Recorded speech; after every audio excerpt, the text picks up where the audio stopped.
He thought he was just flexing authority on another young black traveler, until she calmly told him, "I'm calling my father," what he didn't know. Her dad owns the airline she just flew in on. You ever land somewhere familiar and still feel out of place? Zariah Tillman had just touched down at LAX after a 4.5-hour flight from Hartsfield-Jackson in Atlanta. Her head throbbed from stale cabin air and recycled chatter. She didn't bother rushing off the plane like everyone else. She'd learned to move slow when everyone else sped up. That's where you notice the details. The glances, the weight behind certain looks.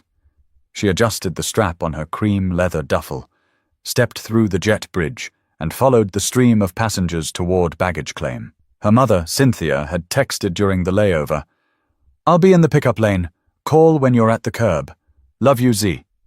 Zariah smiled just thinking about her. She wore a sand-colored two-piece knit set and crisp white sneakers. Effortless, not showy. Her braids were tied up neatly, a gold cuff around one, just like her dad liked when she was younger. Said it made her look focused. First-class ticket still tucked in the sleeve of her passport. She wasn't trying to impress anyone, just comfortable in her skin, like she always was. But airports have a strange way of making you feel watched, especially if you're not the expected type. She felt it before she saw him. The man had a stiff stance and a badge that gleamed more than necessary.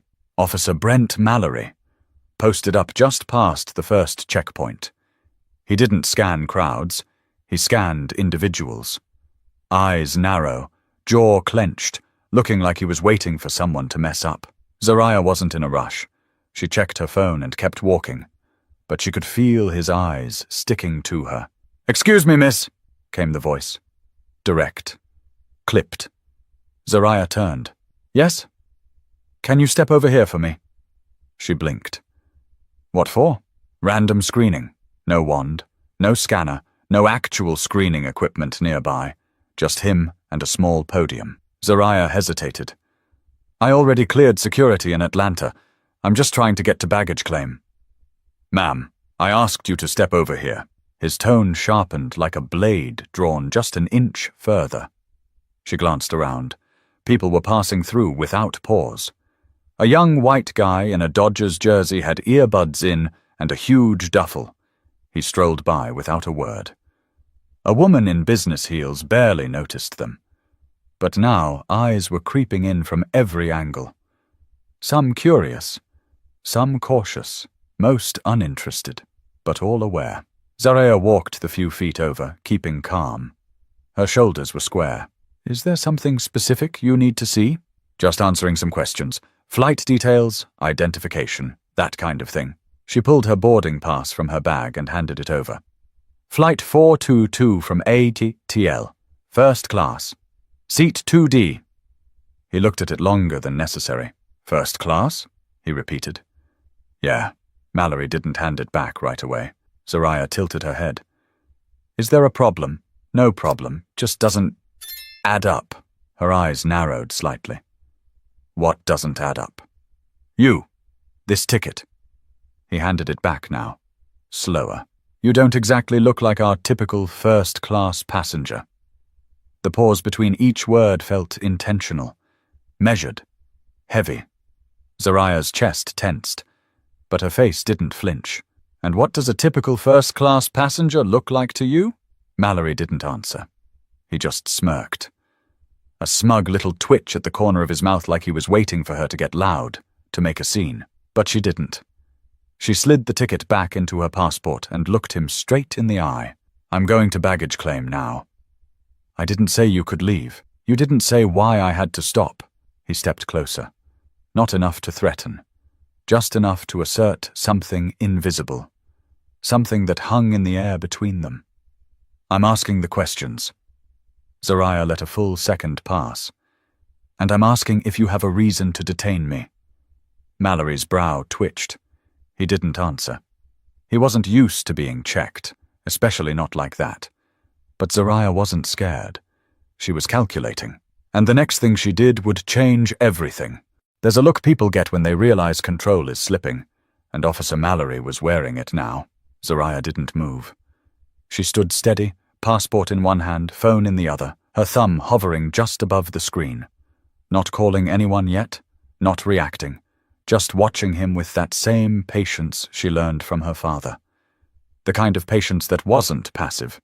It was power held in reserve. Mallory shifted his stance. He wasn't done playing gatekeeper. "Where were you coming from?" he asked. "I told you. Atlanta. Purpose of the trip?" "Personal. How long were you there?"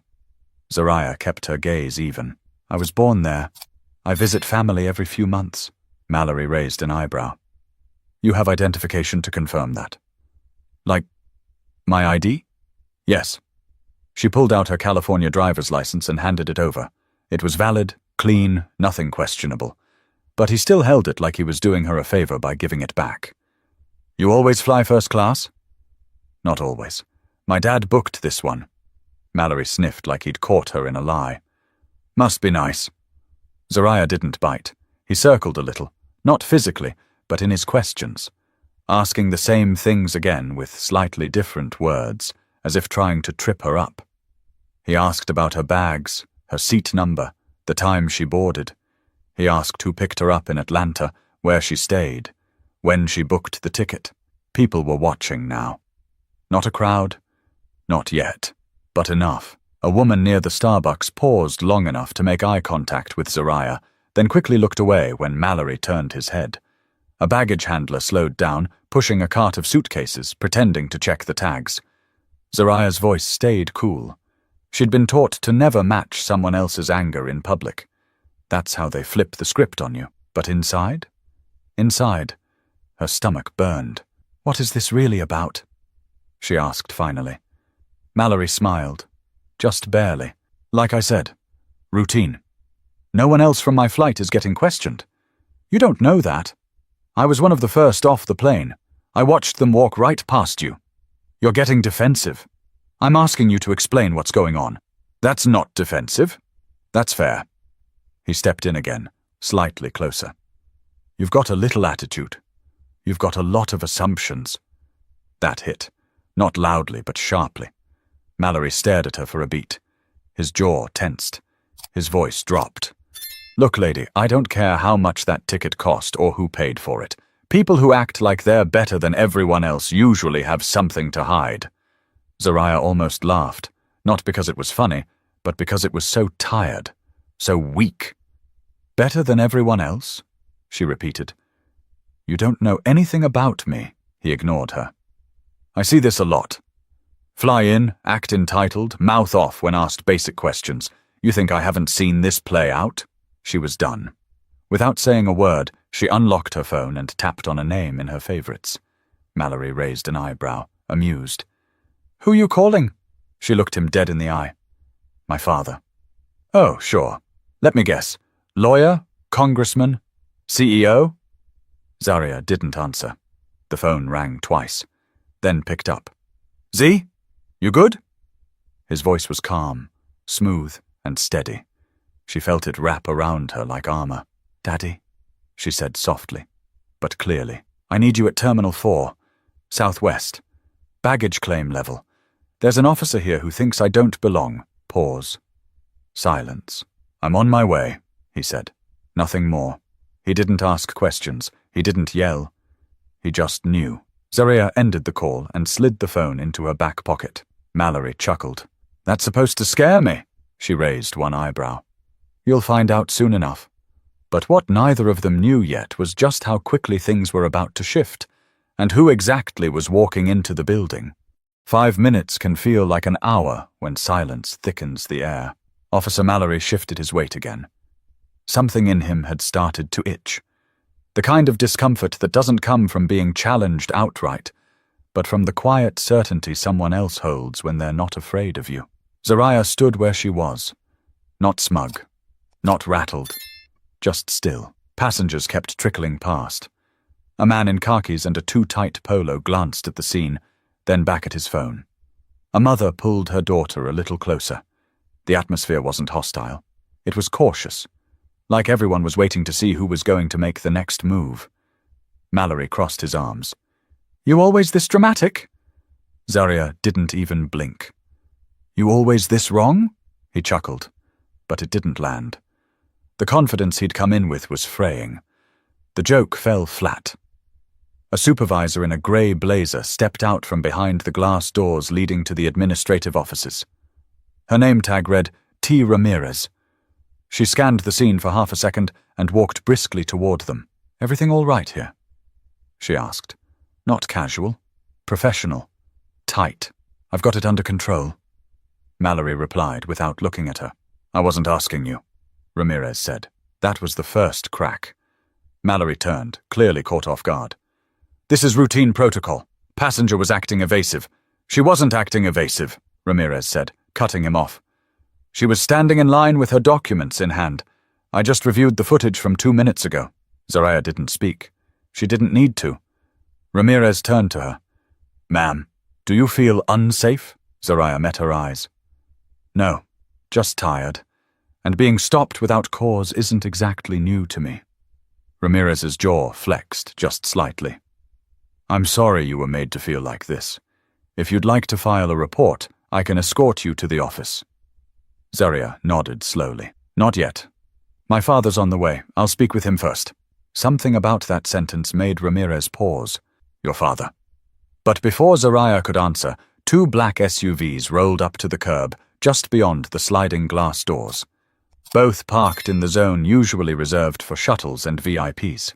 The passenger side door of the lead SUV opened. A tall man in a navy suit stepped out. Dark skin, grey at the temples, calm in the shoulders. His face was unreadable, but his walk? That said everything. Purpose in every step. Not aggressive, not arrogant, just assured. A man who'd spent his whole life walking into rooms that didn't expect him, but leaving with them changed. Zaraya exhaled. Mallory narrowed his eyes. Who is that? Ramirez already knew. That's Reginald Tillman, she muttered. The Reginald Tillman? Mallory asked, suddenly less sure of himself. Ramirez nodded. Owner of WestJet Air, and I believe one of the 5 major stakeholders in this terminal. Mallory opened his mouth, then closed it, then opened it again. You're telling me she's his daughter? Tillman entered through the glass doors like he'd done it 100 times. He didn't rush. He didn't scan the room for drama. He walked straight to his daughter. Zaraya looked up and smiled. Just barely, but it was real. Hey, Daddy. He kissed her forehead. You all right? I'm fine now. Tillman turned to Officer Mallory. No hand extended, no formalities. Just a slow, measured glance. You the one who stopped my daughter. Mallory straightened his back. Sir, I was following. I didn't ask what you thought you were doing, Tillman said. His voice wasn't loud, but it dropped heavy. Ramirez stepped forward, her hands clasped in front of her. Mr. Tillman, I apologize. This wasn't cleared. I've already requested footage. We'll open an internal review. He gave her a nod. I'd like a full report by end of day, and someone from your office will speak with my legal team. Then he looked back at Mallory. You saw a young woman standing in line, dressed clean, with a first-class ticket, and your instinct was to embarrass her. You picked the wrong daughter on the wrong day. Mallory couldn't speak. Not because he had nothing to say, but because nothing he said would help him now. But the day wasn't over, and what came next would pull back the curtain on more than just one officer's mistake. There are people who make noise when they enter a room. Then there are people who change the temperature just by standing in it. Reginald Tillman was the second kind. Airport staff began shifting as soon as they caught a glimpse of him. The front desk manager stood a little straighter. 2 TSA agents who'd been watching from the hallway turned and pretended to busy themselves with paperwork. Even the airport police captain, a man named Felix Orton, was suddenly moving at a different speed, trying to catch up to what had already started unfolding. Zaraya stood still while her father spoke, his voice even, deliberate. He didn't raise it. He didn't have to. Mallory had gone from smug to silent, his hands now tucked behind his back like a kid waiting to be scolded. But Reginald didn't yell. That would have been too easy. And frankly, too generous. He leaned slightly toward Mallory. Tell me what about her made you decide she was suspicious? Mallory hesitated. She seemed evasive. No, she answered your questions, clearly, repeatedly. I didn't recognize her name on the manifest. Because you don't read the manifest. You're not airline staff. Mallory's mouth opened, then closed again. Reginald didn't look angry. He looked bored. Like he'd seen this movie 100 times and didn't need to sit through the ending. You weren't doing your job, Reginald said finally. You were flexing your badge because you could, and because you thought no one would care. The silence that followed was the kind that fills every corner. Ramirez stepped forward gently. Mr. Tillman, I've already begun documenting the incident. I'll personally handle the follow-up. I'm sure you will, he interrupted. But let me be clear. I didn't come here for apologies. Her face tightened slightly. Understood. Reginald turned to Zariah. Did he touch you? No. Did he threaten you? No. But he made you feel small. Zariah nodded. That was enough. Tillman looked back at Mallory. You will not be working this terminal again. Whether you keep your badge, that's for your department. But here, you're done. Mallory's throat moved as he swallowed hard. Sir, I'm not sir to you. A second later, Captain Orton stepped up. Mr. Tillman, I'll take it from here. Reginald didn't even look at him. Make sure you do. Orton gestured to Mallory. Come with me. The officer hesitated, just long enough to remind everyone he still believed in whatever authority he thought he had. But he followed. They disappeared behind a side door. For the first time in nearly 20 minutes, the air in the terminal began to breathe again. Ramirez exhaled slowly. She handled herself well. She always does, Reginald replied, not missing a beat. She's had practice. Zariah glanced down. She didn't want praise. She wanted this not to be a pattern. Reginald turned to her. You ready? She nodded. Let's go. They began walking toward the exit. The crowd had thinned. Some people had filmed part of it, sure. She saw one teenage boy lowering his phone a little too late. But no one said anything. The respect in the air wasn't loud. It was quiet, measured. Like people knew something real had just happened, even if they couldn't name it. Outside, the sun had dipped low behind the parking structure, casting long shadows across the pavement. The SUVs were waiting. The driver opened the door, but Reginald held out a hand. Z, he said. Walk with me. They passed the car and kept walking down the sidewalk, away from the noise. I knew something was wrong the second I answered, he said softly. I kept thinking maybe it would stop, she said. That if I just stayed calm. It was never about calm. I know. You handled it better than I would have at your age. Zariah half smiled. That's because you didn't teach me to yell. You taught me to aim. He gave a low laugh. Well, seems like you hit your mark. But what Zariah didn't realize yet was that what happened next, once they got in that car, would stay with her far longer than the confrontation ever could. The SUV's back seat was cool and quiet, a small bubble of peace as the world outside continued spinning. Zariah leaned back and looked out the tinted window, watching the terminal shrink behind them. It felt further away than it actually was. Reginald sat beside her, phone in hand. He wasn't texting. He was scanning emails, fingers still, eyes moving fast. What's going to happen to him? Zariah asked. Reginald didn't look up. Mallory? She nodded. That depends on his department. He might get suspended, maybe reassigned. He won't be back at LAX. Zariah exhaled. That's it? He finally turned toward her. You wanted more? I don't know. She crossed her arms. Part of me wanted him to be embarrassed, the way he tried to embarrass me. Reginald nodded slowly. I understand that, but I'm not here to give people what they gave us. I'm here to make sure they don't do it again. Zariah was quiet for a second. That's not justice. That's management. It's both, he replied. Sometimes cleaning house is how you start fixing the foundation. She didn't argue, but her jaw tightened. It wasn't about revenge. It was about respect. And she hated how quickly it was taken from her by someone who had no right to question it in the first place. As the SUV merged onto Century Boulevard, Reginald's phone buzzed. He answered. Go ahead. Pause. Pause.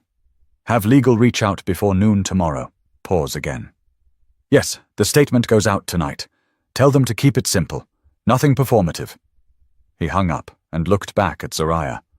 Your story's already circulating. Someone filmed it. I figured, she said. They didn't get the whole thing. Just the tail end. You standing your ground, me showing up. People will turn it into something it wasn't. He shrugged. Let them. The truth's simple enough. Back at the airport, Officer Brent Mallory sat stiffly across from two internal affairs reps in a small interview room. One wall had a clock, the other had a mirror he was sure was two-way. A laminated poster above his head read, Accountability builds trust. He didn't speak much. The footage had already spoken for him. Later that night, the airline issued a statement. Short, professional, and direct. We do not tolerate bias, discrimination, or misuse of authority in any form. The incident involving Zariah Tillman is being thoroughly reviewed in coordination with airport security leadership.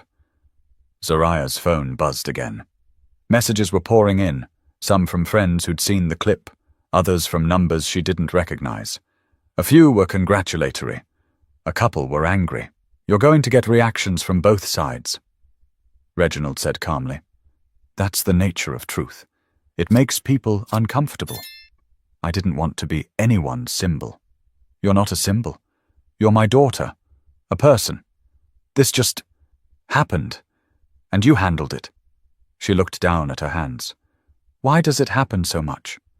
Reginald didn't answer right away. The SUV slowed near the entrance to their building in Baldwin Hills. Because some people confuse authority with permission, he said finally. They think a badge makes them bigger, smarter, safer. And when they meet someone who doesn't flinch, they feel small. The car stopped. The driver opened Zariah's door. She stepped out, then turned to face her father. Do I have to keep proving myself? Every time? He stepped out beside her, rested a hand lightly on her shoulder. You don't have to prove anything. But when the moment comes, you show them who they're talking to. Zariah didn't smile. Not quite, but there was something steady in her eyes now. Then let them talk. But the real weight of what happened, what it meant for her, her name, and her future, would hit later, when a quiet post she wrote reached millions overnight. The next morning felt heavier than usual. Zariah sat at the breakfast bar, spooning yogurt she wasn't really eating. Her phone buzzed every few seconds, and the notifications flashed like fireflies. Twitter threads, TikTok stitches, from strangers calling her brave, classy, beautiful. A few, of course, were hateful. Always were. She didn't respond to any of it. The clip had gone viral overnight. Barely 90 seconds of grainy phone footage. A young black woman, standing tall, staring down a uniformed officer at LAX. The way she didn't raise her voice. The way she didn't shrink. But that wasn't the part everyone kept talking about. They were talking about the moment Reginald Tillman stepped through the doors. The subtle shift in power. The way Mallory's body language changed the second he realized who he was dealing with. Zariah refreshed her feed again. WestJet had reposted their official statement. Her name wasn't in it, but everyone already knew. Her father entered the room quietly, dressed like he always was in the morning. Tailored slacks, dress shirt, no tie yet. He poured himself coffee and took the seat next to her. You okay? He asked. I guess. That doesn't sound like a yes, she exhaled. I don't know how I'm supposed to feel. Part of me wants to pretend it didn't happen, but another part wants to go louder. Say everything I didn't get to say yesterday. Reginald stirred his coffee. So say it. To who? He looked at her like she already knew the answer. People are going to twist this either way, she said. They will. They'll say I played the rich girl card. Some will. They'll say I embarrassed him just to prove a point, and they'll be wrong. She leaned on the counter. But what's the point of always being calm? What's the point of biting your tongue, standing straight, doing everything right?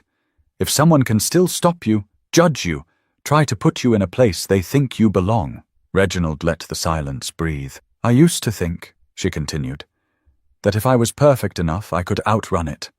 That if I dressed the part, spoke clearly, had all the right answers. Maybe people would just let me live. He didn't interrupt. He knew this wasn't for him. It was for her. But yesterday, it didn't matter. I did everything right. And he still saw me as a threat, or an inconvenience, or a mistake. Reginald nodded. That's because his eyes weren't trained to see the full version of you, just a version he thought he already knew. Zariah swallowed. So what now? Her father reached over and tapped her phone. You've got their attention. Say something worth hearing. That afternoon, Zariah sat at her desk and opened her laptop. Not for drama, not for clout, just clarity. She typed slowly. No hashtags, no edits, no filter. Yesterday, I flew home from Atlanta. I flew first class because my father gifted me the ticket for graduating early from my program. At LAX, I was pulled aside without reason and questioned by a man who saw my presence as a problem. I've been taught to stay calm, to respond, not react. I did, but I shouldn't have had to. My father is a businessman, a leader. He's also a father who raised me to know my worth. That officer didn't know who I was, and that's the problem. Because respect shouldn't come from who your father is. It should come from who you are, from the moment you walk in. I didn't post this for attention. I posted it because I'm tired of having to be composed in situations where I shouldn't be targeted in the first place. We don't want special treatment. We want equal treatment. Dignity has no dress code. She hit post, closed the laptop. No dramatic music, no fireworks, just truth. Her father passed behind her a few minutes later, resting his hand briefly on her shoulder. He didn't say anything. He didn't have to. But the real moment of clarity, what this would mean for Zariah and others like her, would come in the days that followed, when strangers started reaching out with stories of their own. 3 days later, Zariah's inbox looked like a flood zone, not from brands or news outlets, though there were plenty of those, but from people, real people.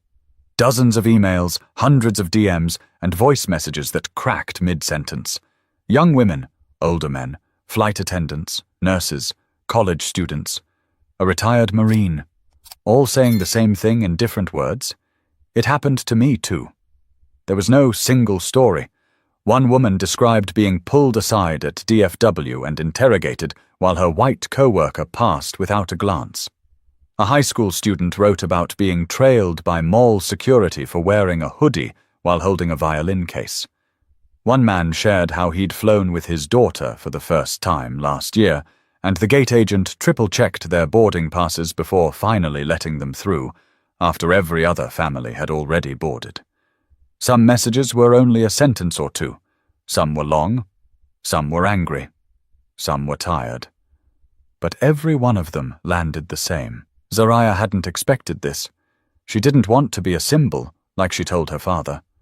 But symbols are often just people who refuse to shrink in the wrong moment.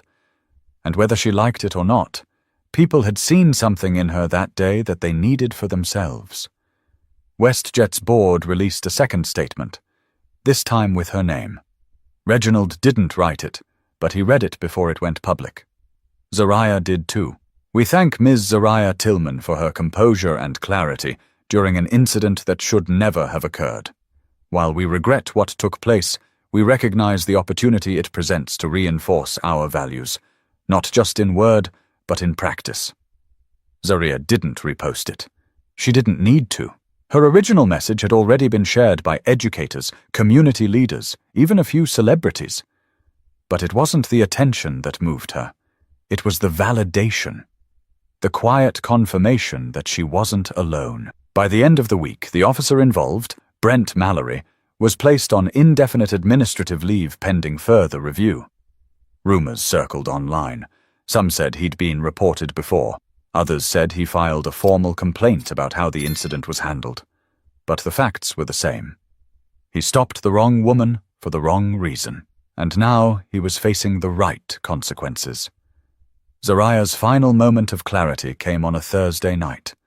She sat outside on her parents' patio, the sky warm with the last stretch of dusk.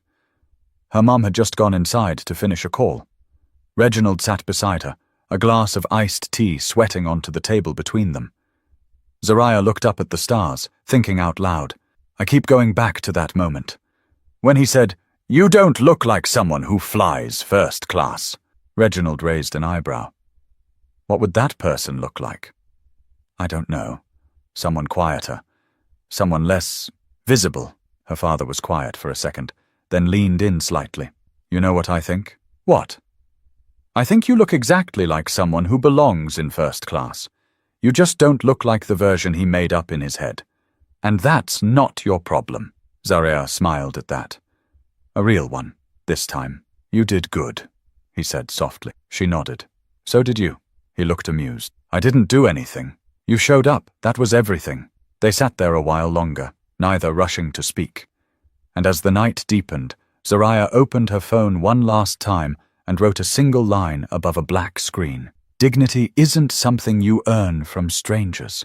It's something you hold, no matter who's looking. Then she closed the app, turned off her screen, and let the silence have the last word. Life lesson? Don't let anyone shrink your worth to fit their expectations. Your presence is your proof. If you believe in that, subscribe, because we've got more stories like this that need to be heard.